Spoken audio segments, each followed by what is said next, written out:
اعوذ باللہ من الشیطان الرجیم بسم اللہ الرحمن الرحیم الصلاۃ والسلام علیکہ یا رسول اللہ وسلم علیکہ یا حبیب اللہ۔ دوستو، ہماری گفتگو چل رہی ہے آرگن آف میڈیسن کے فورزم 3 کے اوپر۔ ہم اس کے تیسرے حصے پر گفتگو کر رہے ہیں جو نالج آف ایپلیکیشن پر منحصر ہے۔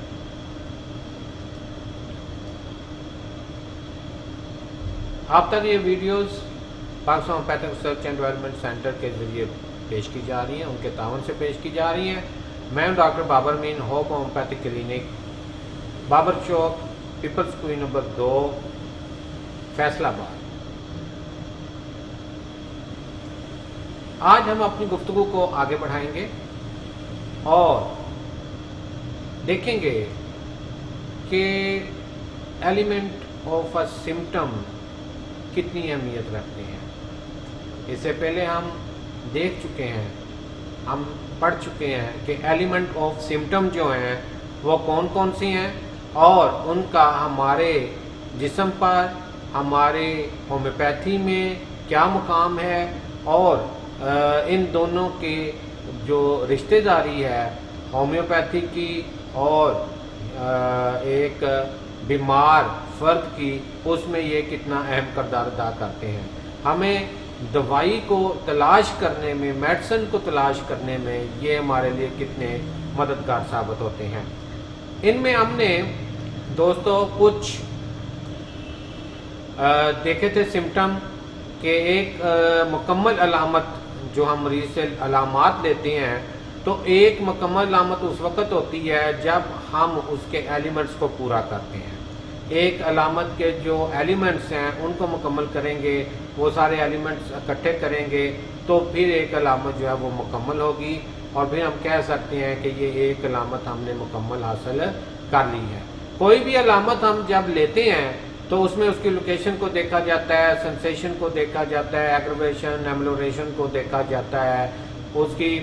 آٹونیشن کو دیکھا جاتا ہے، میازم کو بھی ڈسکس کیا جاتا ہے، اس میں کریکٹرز کو بھی دیکھا جاتا ہے۔ اگر ہم یورین کے یا سٹول کی علامات لے رہے ہیں تو اس میں اوڈور کو دیکھا جاتا ہے، اس میں کلر کو دیکھا جاتا ہے۔ اسی طرح مختلف چیزیں ہم نے جو ہیں وہ ڈسکس کی تھیں۔ دوستو، ہر کیس کی انفرادیت کے مطابق علامات کی اہمیت کا اندازہ لگانے اور ایک مکمل علامت تک پہنچنے کے لیے مختلف راستے استعمال جو ہیں وہ کیے جاتے ہیں، کیے جا سکتے ہیں، یا کہہ سکتے ہیں کہ اس کے مختلف راستے ہیں، مختلف طریقے ہیں۔ ہر کیس میں اس بات کا ضرور خیال رکھا جانا چاہیے کہ ایسی علامات حاصل کی جائیں جن میں انفرادیت پائی جاتی ہو، تاکہ مریض کی درست تشخیص ہو سکے۔ کسی بھی علامت کی انفرادیت جانچنے کے لیے اوپر بیان کردہ جو میں نے پہلے آپ کو چیزیں بیان کی ہیں، یعنی ایلیمنٹ آف سمٹم کا ہونا ضروری ہے، ان کا اکٹھا کرنا ضروری ہے، ان کے بارے میں جانکاری حاصل کرنا جو ہے وہ بہت ضروری ہے۔ کسی بھی علامت کے مکمل کہلانے کے لیے کم از کم اس کی لوکیشن، احساس، کمی پیشی، رنگ و بو، شدت اور اسباب کا علم ہونا ایک فزیشین کے لیے بہت زیادہ ضروری ہے، اور اسی بات کو ڈاکٹر ہانیمن جو ہیں وہ اپنے پیراگراف نمبر 3 میں بتا رہے ہیں۔ اسی بات کے اوپر وہ زور دے رہے ہیں کہ ایک اچھا ہومیوپیتھ فزیشین اس وقت بن سکتا ہے جب وہ علم الادویات پہ عبور حاصل رکھتا ہو، جب وہ علم الامراض پہ عبور رکھتا ہو، اور ان کو استعمال کرنے کے طریقے، میتھڈز کے اوپر بھی وہ عبور رکھتا ہو، اسے پتا ہو کہ میں نے ان چیزوں کو کیسے استعمال کرنا ہے، اسے علم ہو کہ مرض میں قابل علاج چیز کو ڈھونڈنے کے لیے اسے کب ٹیسٹ رپورٹس لینی ہے، کب لیبارٹری ٹیسٹ کروانے ہیں، کب اس نے سکین کروانا ہے، کب اس نے مختلف قسم کی ایڈز کو استعمال کرنا ہے ایک اچھی کامیاب تشخیص کے لیے۔ اسے معلوم ہونا چاہیے کہ اس نے کس طرح اچھی سے اچھی انفرادی علامت کلیکٹ کرنی ہے پیشنٹ سے، پیشنٹ کی گفتگو سے اس نے کیسے علامات کو اکٹھا کرنا ہے اور پھر ان علامات کو کس طرح اس نے ان کا جائزہ لینا ہے، ان کا تجزیہ کرنا ہے، اور اس کے بعد اس نے دعا کے ساتھ ان کی مماثلت کا جو ایک تعلق ہے یا جو ایک پزل ہے اسے کس طرح حل کرنا ہے۔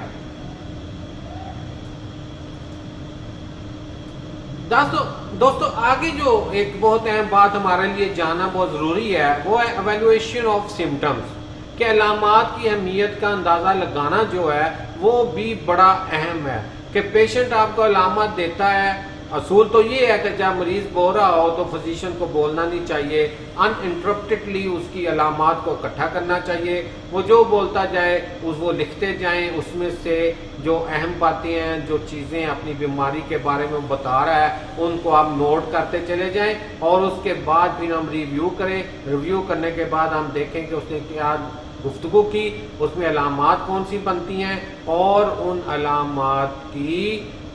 درجہ بندی کی جائے ان کی اہمیت کے حوالے سے۔ تو یہ اس وقت ہی ہوگا جب ہم اچھے طریقے سے جو ہے وہ نالج آف ڈیزیز رکھتے ہوں گے، جب ہم اچھے طریقے سے علم الادویات نالج آف میڈیسن رکھتے ہوں گے، ہمیں اچھے طریقے سے پتہ ہوگا کہ علامات جو ہیں وہ کن کو کہا جاتا ہے، کون کون سی بات علامت میں آئے گی، سائن اینڈ سمٹم جو ہیں ان کو کیسے اکٹھا کرنا ہے، ان کا انالیسس کیسے کرنا ہے، درجہ بندی کیسے کرنی ہے اہمیت کے حوالے سے، کہ کون سی علامت زیادہ اہم ہے، کون سی علامت جو ہے وہ کم اہم ہے، اور اس کے بعد درجہ بندی کرنے کے بعد پھر ہماری کیس ٹیکنگ جو ہے وہ مکمل ہوتی ہے۔ اس درجہ بندی کے دوران ہم دیکھتے ہیں کہ اگر کوئی علامت جو ہے وہ واضح نہیں تو اس کے لیے مزید سوالات جو ہیں وہ مریض سے کیے جاتے ہیں۔ مریض ہمیشہ سب سے پہلے وہ علامات بتاتا ہے جو اسے زیادہ پریشان کر رہی ہوتی ہیں یا جنہیں بتانا وہ اہم سمجھتا ہے۔ جو چیز اس کو زیادہ تکلیف دے رہی ہوتی ہے اس وقت جس وقت وہ آپ کے پاس آیا، وہ بار بار اسی کو دہرائے گا، بار بار وہ اسی کا ذکر کرے گا، ہر بات کا آغاز اسی سے کرے گا اور اختتام بھی اسی پر کرے گا۔ ایک اچھے فزیشین کو پہلی ملاقات میں ہونے والی تمام گفتگو کو تحریر کرنا چاہیے، بعین ویسے ہی جیسے مریض بیان کر رہا ہو۔ ان میں اکثر علامات وہ ہوں گی جن کا تعلق اس کی بیماری سے ہوگا یا اس تشخیص سے جو پہلے کی گئی تھی اس سے ہوگا۔ یعنی کہ وہ آپ کے پاس آیا، اس سے پہلے وہ بیمار ہوا، کسی دوسرے دوست کے پاس گیا، ڈاکٹر کے پاس گیا، اس نے علاج کیا، وہ ٹھیک ہو گیا، ایک نئی بیماری سامنے آ گئی، وہ آپ کے پاس آ گیا، تو جب وہ علامات آپ کو دے رہا ہے تو وہ بتا رہا ہوگا کہ جی پہلے مجھے یہ ہوا تھا، پھر یہ ہوا، پھر یہ ہوا، اب یہ ہو گیا۔ تو ان تمام علامات کو اکٹھا کرنا جو ہے وہ آپ کے لیے ضروری ہے، آپ کا فرض بنتا ہے۔ یہ آپ کو تشخیص میں بہت زیادہ مددگار ثابت ہوگا۔ اس میں کچھ علامات موجودہ مرض کے بارے میں ہوں گی اور کچھ علامات وہ اپنی پاسٹ ہسٹری کے حوالے سے آپ کو بتائے گا۔ بطور ایک ہومیوپیتھک فزیشین کے اسے مزید کئی معلومات درکار ہوتی ہیں، یعنی کہ جو ایک ہومیوپیتھک فزیشین ہے جیسے آپ ہیں، میں ہوں، ان کو مزید معلومات درکار ہو سکتی ہیں،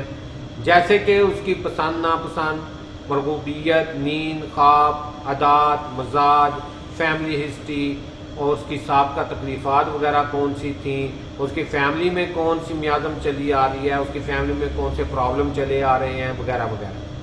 یہ ایسی معلومات ہیں جن کی ہو سکتا ہے کہ مریض کی نظر میں دوستوں کو یہ اہمیت نہ ہو، لیکن